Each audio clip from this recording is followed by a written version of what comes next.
And we're back with some more base Lovin. And today we're going to be looking at a base submitted by Lieutenant Shepherd. Now, the first thing to notice about this base, barring its very sparse population of anything, is this is the gas overlay. You'll notice the entire map is mostly vacuum. There's just, yep, a lot of vacuum going on here. No real gases. It takes a long time to vacuum out a map. That's why we're at 5,500 cycles in.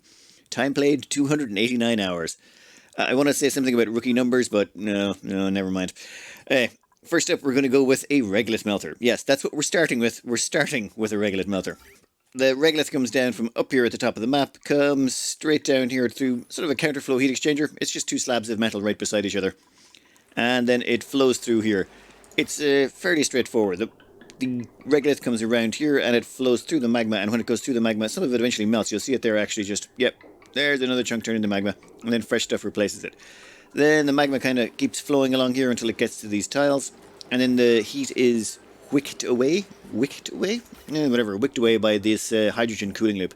Now the great thing about running a hydrogen cooling loop as opposed to just using a liquid is you can only put 1 kilo of hydrogen through at a time. You know, this hydrogen is coming, it starts at 160, by the time it leaves it's 600 or 700 degrees. Yeah, well, that's even though it's a kilo of gas, so it can't really drag that much heat. You'll notice these steam turbines are not sweating it.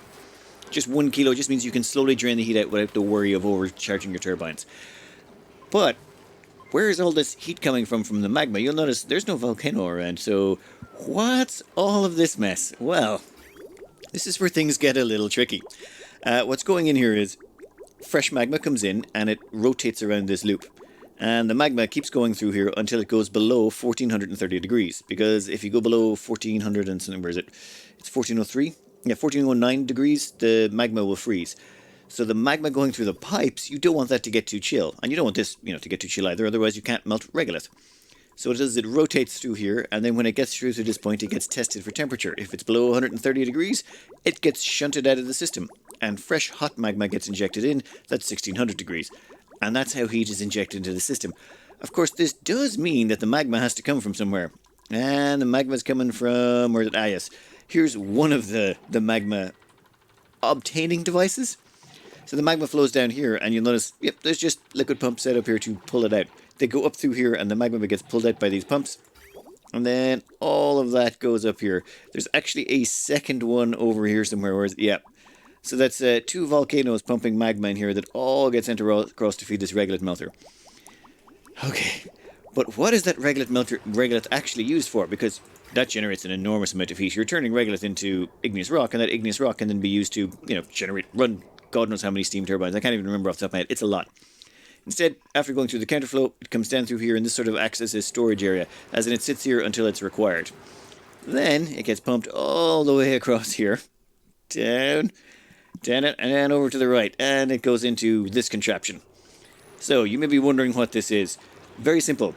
This is for polluted water and salt water filtration. As in, instead of using a water sieve or a desalinator, nope, none of that. What happens is, the igneous rock comes through here, gets rotated through this bottom section, and keeps getting rotated through until it goes below 175. Why 175? Well, we want to melt, or boil, all the polluted water and salt water that's getting dumped into this system.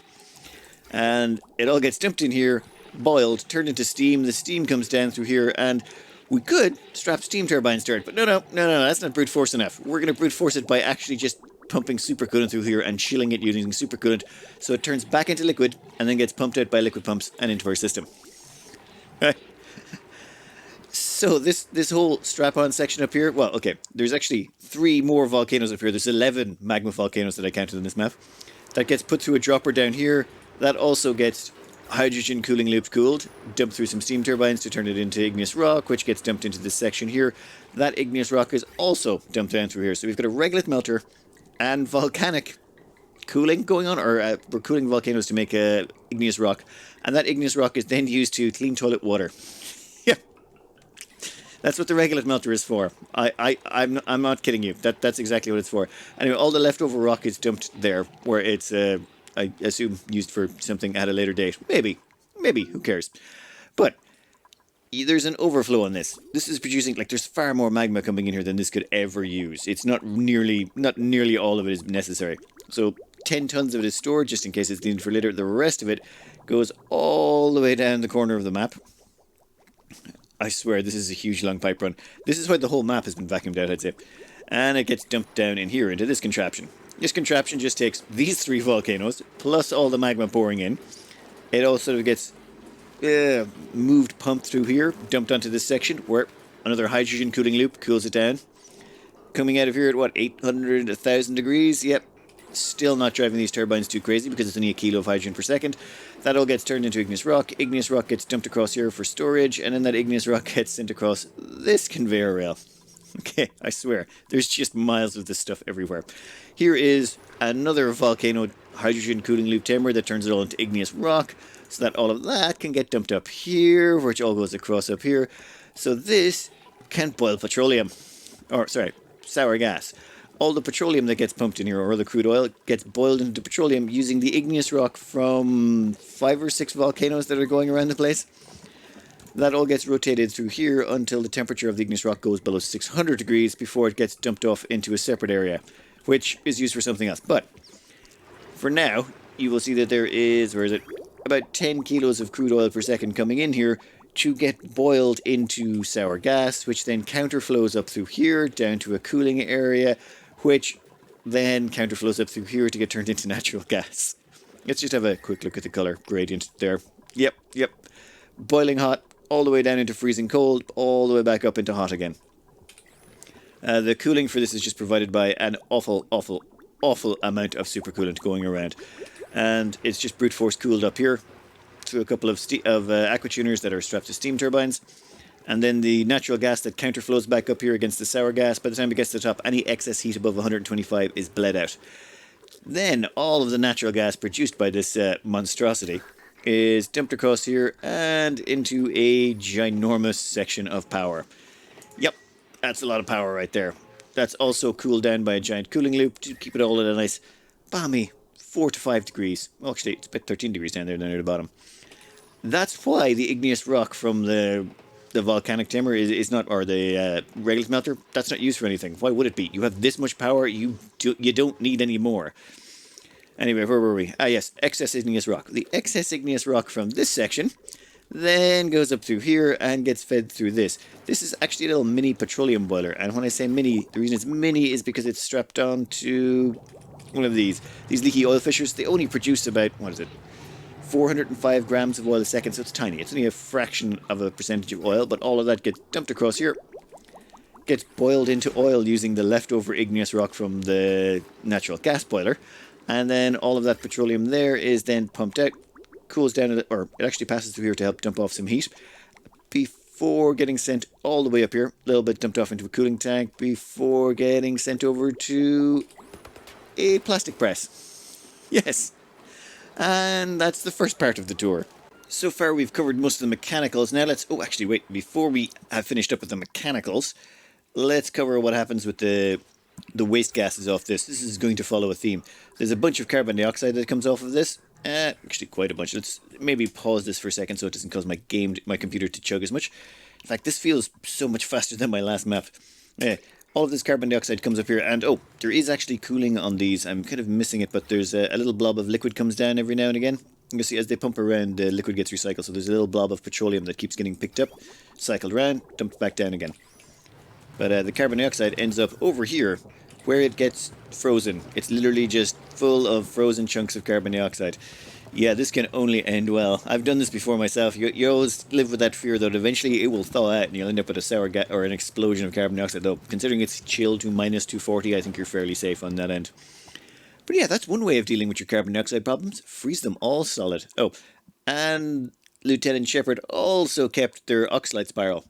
Yeah, I don't think I'd ever be that motivated. Anyway, food. Let's get into the food section here because it's actually rather interesting. Instead of going with a normal food supply, they've gone with an oxygen-based food supply. And by that I mean, this here is a couple of Rodriguez's strapped together, and all of the oxygen gets pumped down here and fed to long-haired slicksters. Long-haired slicksters, they basically consume 30 kilos of oxygen per second, and they produce plus 50 decor. They're usually thought of as a pet. Something you keep around, keep people high in decor. They're not really considered a ranching critter, but when you think about it, they consume 30 kilos of oxygen per cycle. That's actually less water. The amount of water it takes to make that is less than a bristleberry. And you only need about 1.5 of them, I think. I think it's 1.5. Yeah, 1.5 of them groomed will give you enough barbecued meat, or produce enough eggs to produce enough meat to keep a duplicate happy. So technically it's actually more water efficient than bristleberries.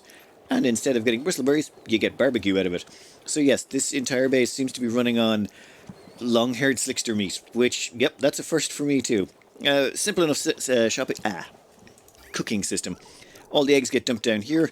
They get put into this little evolution chamber. The door on top stops them from escaping. They swim a little bit in the water before turning into meat, at which point this auto sweeper picks them up, dumps them across here. Meat ends up down there, gets picked up by the auto sweeper, fed into the cooking device.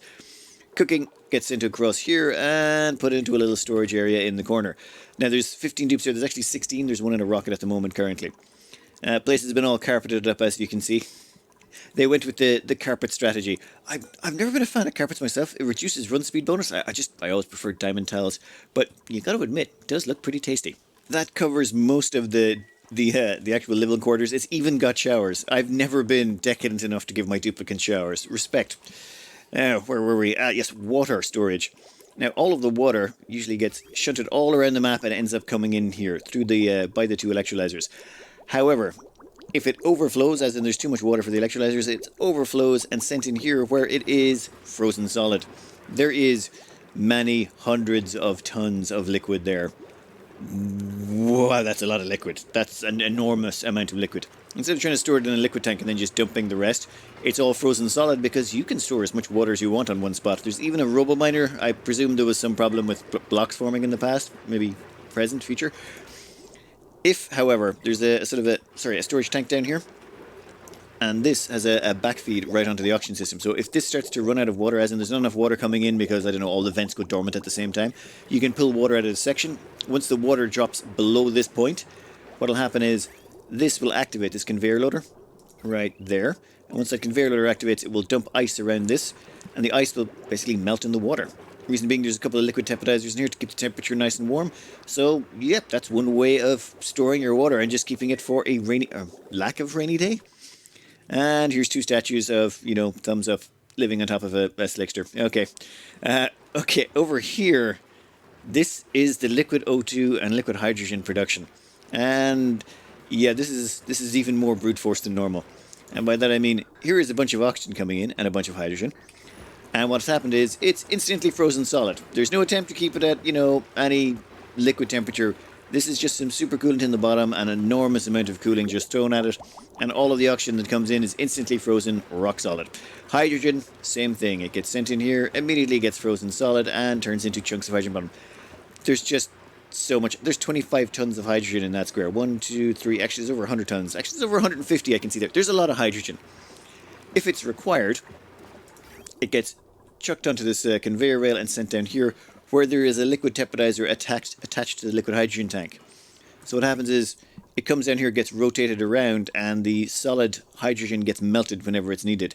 If it's not needed, it just sits up there. This means you can stockpile huge quantities of it for whenever you want it. All of that is, yeah, that's it. That's a glorious mess of piping. Well, let's get a proper look at that. Dear Lord, that's a glorious mess of piping. Anyway, liquid hydrogen, liquid oxygen goes up here. This is all insulated pipe made of insulation, gets sent off to the hydrogen rocket. And the rest of the map is covered in mining drills to get regolith. In fact, one odd function of this is, because the whole map has been vacuumed out, all of the ceiling across the top is gone. So if we say turn on the lights here, you'll see there's a whole bunch of light making it a long way down into the map. Some of it makes it all the way down to here. I don't think I've ever seen natural sunlight from the top of the map getting down this low. And why is there a bunch of sulfur there? You know what? Doesn't matter. Doesn't matter. All of the oil wells are down here about the same level, and all of them are pretty much exact same design sort of thing. Oil up to here, flows across, gets pumped out once it gets above a certain pressure. And that's pretty much covers most of the map. There's not really a lot of, there's a few random things here, like metal volcanoes around the place, all of them same design. High pressure water in here, or an excess amount of water in here so that it just self-cools. A couple of volcanoes strapped on top. Self-cooled design. Though, I think, where was it? There was a hot steam vent around here. Ah, yes. There's a hot steam vent over here. This is the other one. There's a second one on the map, but that's not active at the moment. All the hot steam gets dumped in here. I think this is a Tony Advanced only design. So basically the hot steam gets chewed up through the steam turbines, dumped onto or dumped out here, and then all of that water is then sent up to get frozen. In fact, there's so much water on this map that the pipes are backed up. They can't actually pass through fast enough, even at 10 kilos per second. It's a pretty happy map for water. Before we get into the overlays, let's just have a quick look at, yep, they managed to spell out high in magma in the center of the map, surrounded by airflow tiles. Just because, you know, if you've got 5,000 cycles to burn, you might as well put some hot stuff about the place. Now, temperature-wise, you'll notice it's all over the shop. Like, there's this whole central area, or the living area, is cooled, but everything outside of that, it doesn't really matter. The whole place is a vacuum, so there's not really much that can happen. Plumbing-wise, God, that's terrifying. That is so many clean lines of piping. There's you see all these pipes over here? See all this piping? That is just magma piping all the way down that side of the map. Gas piping. Gas piping is actually kind of mental. This over here is all the, or down the bottom, that's all from the natural gas production, sour gas boiling, and that is to the 2 carbon dioxide lines going up to get frozen over there. I don't know why they were moved so far to get frozen. Curious. But next up, yes, let's go with power. How is the power grid looking? Damn. Okay, that is actually kind of beautiful, and I want to see where this is blossoming out down here. There's a plug socket. Ah, yeah, that's where all of the 2 kilowatt wires are coming out of, though most of them seem to be severed. None of these are used on this side. And on this side, they do appear to be used, but it's mostly to run aqua tuners and the like. Okay. Now, let's see how much minerals are left. Yep. No minerals. Absolutely 0 minerals. All the minerals on the map have been mined out. Except for right about... Oh, God, that chugs. Right about there where we still got the oxide spiral. But that technically doesn't count as minerals, so... Wait, was that count as a metal? Nope, never mind. Counts as nothing. I think we can cut it out there on that power grid. That is just far too neat and organised. Thanks again to Lieutenant Shepherd for the map. And now for something a little different. On this map, you will notice it is definitely not all vacuum. There is loads of gases all over the place. Now, let's start with probably the easier to understand bits, because it gets a little bit more complicated for me to try and explain. The first one is just your, you get a nice petroleum boiler down here. This one, it's actually, it's backed up. There's no more petroleum required. But this is running off a diamond window tile heat spike. Just plug straight into some metal tiles with a mechanized airlock for heat transfer. And that whole thing there just, produces lots and lots of petroleum. Petroleum is pumped all the way out here through a bunch of storage tanks. Then it goes all the way along the bottom of this oil biome. Now, this oil biome is actually only about 70 or 80 degrees until you get out here. Here's about 100. I think some water got dropped in. But then all of that petroleum gets pumped up here and up and... Oh, you know what? We'll come back to that one. And up, and then a bunch of it gets sent across over here to the power brick. So the power brick is mostly natural gas and petroleum if necessary. The cooling for this comes from a little steam turbine heat deletion device over there. Yep, don't be scared. Don't be scared. The piping is going to be a bit like this. It'll be fine. Now, the natural gas is just stored in a bunch of storage tanks down here. It's only fired up as need be. It's all run off automation, hooked up to some batteries. But all of that carbon dioxide gets dumped out across here. It goes back the way it came, right down here, and gets dumped over into this slickster farm. Now, this slickster ranch, it looks unusual. Now, if we check on the room overlay, it does look a little bit odd. However, that is exactly 96 tiles, which is the maximum size you can have your ranch, which means this can support exactly 8 slicksters, which it is doing, which is providing a bunch of meat and a little bit of eggs, actually, for the colony as well. All of those get whisked away by those auto sweepers, which are located in convenient locations. I still love the way it's like this bit is required. To make it exactly the 86 tiles, yep, these tiles are included, those 6 down there, which are covered by that auto sweeper, which can dump them up into that container. All of those eggs get sent up here, all the way across, and over into this evolution chamber over here. In fact, all the eggs from around the map, there's a few more ranches around the place. You'll notice there's actually a Stonehatch ranch and a couple of glossy geckos and some pips.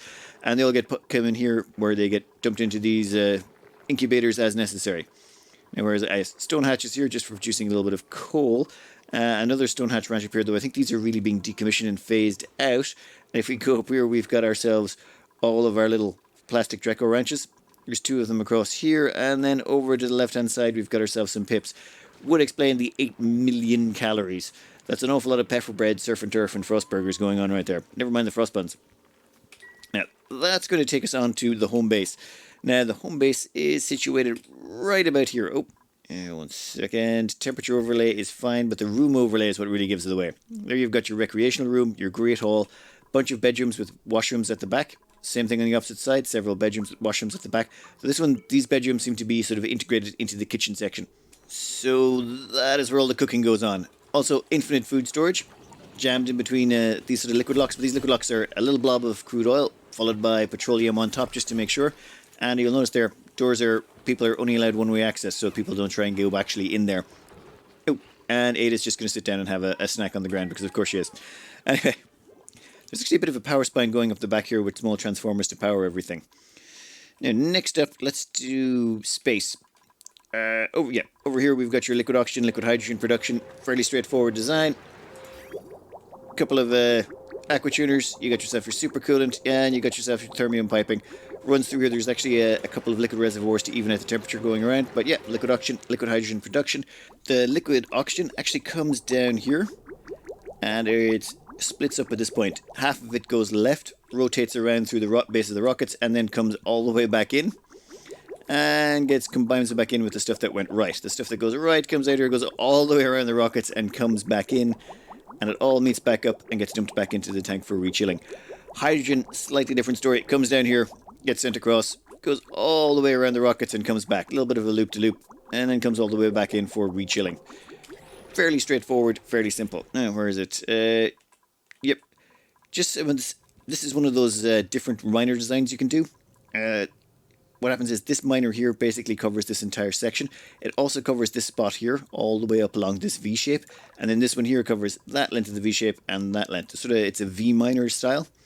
Now you do need to keep these chill, so normally there's some sort of liquid here. You can't really see it on top of airflow tiles, but if we turn on the liquid over here, you'll notice, yep, this entire bottom row is all covered in water. And there's the cooling loop going through there to make sure that it all stays cool, well below boiling point. All those miners will never overheat, and all the reglet stays on top of those mesh tiles where it can't actually exchange heat with anything. Nice little design. And you've got your solar beneath it, of course, and a bit of a battery box. Next up, we're going to have a quick look at oxygen production. Well, at least the start of oxygen production. We've got this lake over here is where most of the water from the map has been collected. This is plugged into this little oxygenation production facility over here, producing this 1 kilo of oxygen. Now, this 1 kilo of oxygen is sent across here, and this is where it starts its journey. The stuff that takes a right up here, that's overflow. That overflow goes up to the rocketry program and either gets turned into oxalite over here, though oxalite's currently full, or else it gets sent over here to get turned into liquid oxygen. But that's the overflow from that 1 kilo. The rest of it flows around here. You know what, this gets complicated. Let's just ignore this section for now, and it goes down here and around and feeds into these two sets of atmosuit docks right there. Then after it passes through those, it comes across here. Wait, no, does it stop there? I think it actually stops there. But then you have oxygen coming from this direction, which is providing oxygen for this atmosuit docks, coming from this oxygen tank, which comes from all the way down here, if we trace this back, comes through these atmosuit docks, which comes from here, which actually is provided by the oxygen pumps here. Now, these oxygen pumps, will cover how they're fed in a minute, but first, the oxygen from there goes up, around, comes all the way across here, and feeds into these atmosuit docks, which then, if it's finished filling those, it goes up here, feeds these atmosuit docks, which also goes up here and feeds these atmosuit docks. This took a while. This took me a while to figure out. Now, this confused me a little bit. But what's actually going on here is simpler if you follow the water supply. If we go back up to that little lake we had, you'll see that there's a bunch of plumbing. Some of it goes up here and feeds into the 1 kilo per second oxygen production facility. The rest of it goes down here. Some of it goes into crops and things, but a whole bunch of it comes down here. Whoop, and there's actually an electrolyzer right there. So there's an open plan electrolyzer system built in. So that's pumping out oxygen and hydrogen. That also comes down here, goes across and feeds into this, also pumping out oxygen and hydrogen. Also goes down and across here, another one over there. And yeah, that goes down to actually feed into the oil biome, but that's not important. So this oxygen production facility goes over here. It actually pressurizes this area, and once the pressure here is above a kilo, it turns on this gas pump, which helps feed oxygen into the atmosuit docks. Now, you'll notice there's airflow tiles everywhere. That's to help the hydrogen float up to the top. If we go to gas overlays, you'll see there's little bits of hydrogen that keeps floating up to the top of the map all the time. That's because it's of the open plan electrolyzers. Now, they produce heat, of course, so you're going to need a cooling system. And yes, this broke my brain a little bit too. But don't worry, it's fine. It's fine. We'll figure it out. So as you'll see, it's rotating around up here, but it took me a little bit of a while to find the actual where the cooling was coming from, because if you notice, the base is actually pretty chill. The cooling actually starts off way down here, over in this corner. This is just your normal standard issue heat deletion device. Aqua tuner runs cooling through these pipes. This is set to, I think, 5 degrees. Oh, 10 degrees. This actually dumps cooling, but instead of running that around the base, this actually dumps cooling directly into this water tank.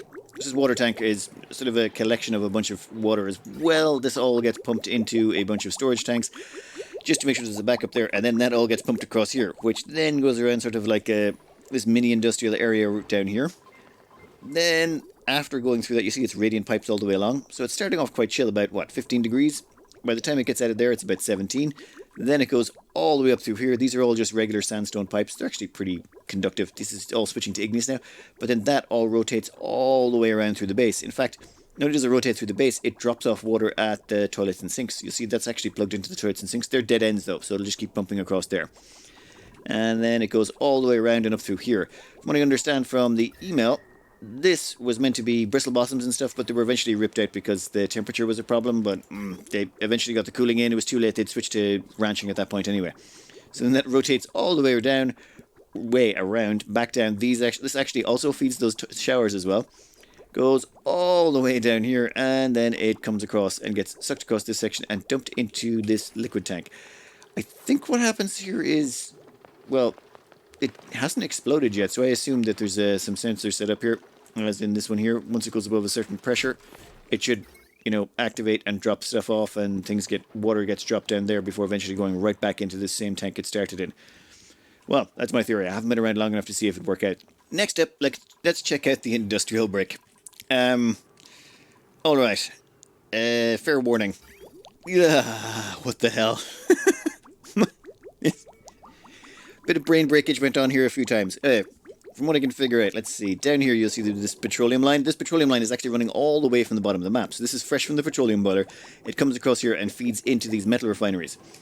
Here's one active right now. So that petroleum goes up here, gets fed into this, and then when it actually processes batches of steel, well, we'll speed that up. We've got the processing power to do it. So that goes around here, bloop, bloop, bloop, in through here, and then gets fed into the steam room where the steam turbines delete the heat. Now, these pipes are made of lead, so they should be fine.